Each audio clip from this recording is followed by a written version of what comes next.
국제학교 딱 들으면 어떤 이미지가 떠오르세요? 아마 글로벌 리더, 화려함, 최고의 교육 이런 단어들이겠죠? 근데요, 그 반짝이는 겉모습 바로 아래에 우리가 잘 보지 못하는 그림자가 있다면요? 지금부터 그 이면으로 한번 같이 들어가 보시죠. 네, 맞아요. 바로 이 모습. 이게 바로 수많은 부모님들이 국제학교에 기대하는 정말 이상적인 그림이죠. 온갖 다양한 문화가 섞인 곳에서 우리 아이가 최고의 기회를 얻을 거라는 그런 믿음이요. 와, 정말 완벽해 보이지 않나요? 그런데 말이죠. 만약에 이 완벽해 보이는 환경이 사실은 아이들에게 정말 깊은 상처를 주는 그런 왕따의 온상이 될 수도 있다면 어떨 것 같으세요? 좀 믿기 힘들죠? 이 질문에 대한 답을 지금부터 하나씩 파헤쳐 보겠습니다. 자, 첫 번째 원인부터 그 껍질을 한번 벗겨보겠습니다. 바로 다양성이라는 단어가 어떻게 분열의 씨앗이 될 수 있는지에 대한 이야기입니다. 자, 먼저 이 숫자 한번 보실래요? 50에서 70. 이게 대체 뭘까요?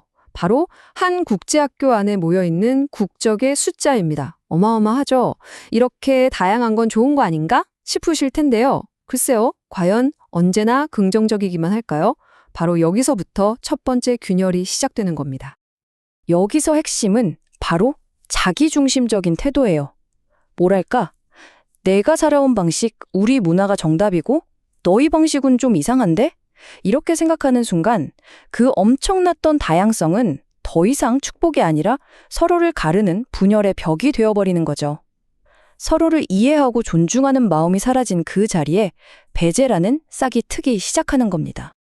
그렇다면 다음으로 이런 환경에서 가장 상처받기 쉬운, 가장 취약한 학생들은 과연 누구일까요? 네, 바로 새로운 아이들입니다. Go back to your country if you can't speak English. 영어도 못하면 너희 나라로 돌아가. 잠시만요. 이 한마디가 어린 아이의 마음에 얼마나 큰 상처로 남을까요? 이게 바로 새로운 아이가 처음부터 마주해야 하는 냉혹한 현실입니다. Say it again. I can't understand your weird accent. 다시 말해봐. 네 이상한 악센트 때문에 하나도 못 알아듣겠어. 조롱은 여기서 멈추지 않아요. 다르다는 게 어느새 틀렸다는 걸로 바뀌고 결국엔 공격의 빌미가 되는 바로 그 순간이죠. 너 말할 때 진짜 멍청하게 들려. 이런 말들은요, 결국 아이의 입을 닫게 만들어요. 단순히 언어의 장벽을 넘어서 마음의 장벽까지 단단하게 쌓아 올리게 되는 거죠. 결국 한번 보세요. 새로 전학을 왔거나 아직 영어가 좀 서툴거나 또 그것 때문에 자신감이 없어서 좀 소심해 보이는 아이들, 이런 아이들이 가장 쉬운 표적이 되는 겁니다. 어떻게 보면 아이들의 그 불안함이 공격하는 애들한테는 먹잇감이 되는 셈이죠. 아니, 근데 왜 이렇게 약한 친구들을 공격하는 현상이 생기는 걸까요? 그 배경에는요, 보이지 않는 전쟁이 있어요. 바로 사회적인 지위를 둘러싼, 그러니까 누가 더 잘 나가는 애, 소위 인싸인지를 겨루는 아주 치열한 경쟁이 숨어 있습니다. 국제학교 아이들 사이에서는요, 이런 것들이 자기 가치를 증명하는 훈장 같은 게 되곤 해요. 우리 부모님은 CEO야, 대사야. 내가 너보다 여행 더 많이 다녀봤거든? 내 IB 점수가 너보다 높아. 심지어는 어떤 명품을 가지고 있는지까지. 이 모든 게 서열을 매기는 기준이 되어버리는 거예요. 그리고 이런 지독한 경쟁의 결과는 뭐냐? 바로 이 피라미드처럼 아주 명확하게 나타납니다. 쟤는 우리랑 레벨이 좀 맞네? 하는 아이들끼리만 똘똘 뭉치는 배타적인 그룹. 바로 클리크가 만들어지는 거죠. 그럼 이 피라미드 꼭대기에 올라가지 못하거나 아예 바깥으로 밀려난 아이는 어떻게 될까요? 네, 곧바로 소외의 대상이 되는 겁니다. 자, 이번에는 굉장히 민감하면서도 어쩌면 가장 결정적인 주제일 수 있습니다. 바로 돈이라는 게 아이들의 사회적인 관계에 얼마나 조용히 그리고 깊숙이 영향을 미치는지 한번 들여다보겠습니다. 국제학교의 1년 학비 보통 3천만 원에서 많게는 6천만 원까지 갑니다. 이게 뭘 의미하냐면 기본적으로 여기에 다니는 애들은 다들 부유할 것이다 라는 전제가 깔려있는 환경이라는 거죠. 자, 이 표가 정말 흥미로운 지점인데요. 왼쪽을 한번 보세요. 부모님은 아이에게 공동비용은 철저하게 계산해야 한다고 가르칩니다. 굉장히 현명한 경제교육이죠. 그런데 오른쪽을 보세요. 학교에 갔더니 친구들 사이에서는 이게 쟤 되게 쪼잔하다는 낙인으로 바뀌어버려요. 사치스럽지 않게 소비하는 건 가난하다는 증거가 되고요. 집에서 배운 소중한 가치관이 학교에서는 오히려 우리와 다르네라며 배척당하는 이유가 되는 거죠. 이 어긋난 현실이 아이들을 얼마나 혼란스럽게 만들겠어요.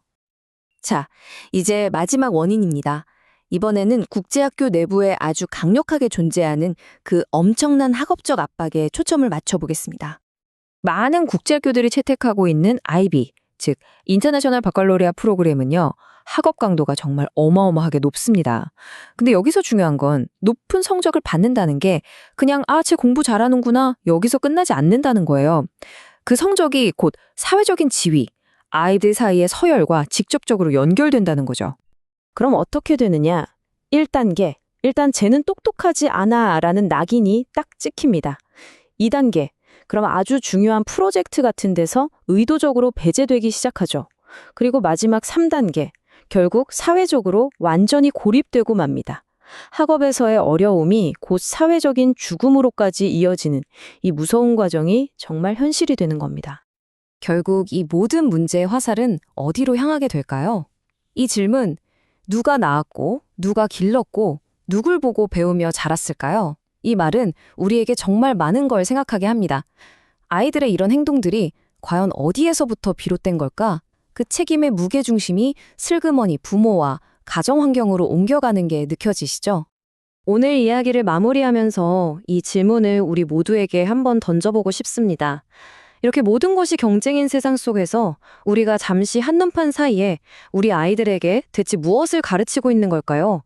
어쩌면 나도 모르는 사이에 아이에게 성공하는 법이 아니라 다른 사람을 배제하는 기술을 가르치고 있었던 건 아닐까요? 우리 아이들은 과연 무엇을 보고 배우며 자라고 있을까요?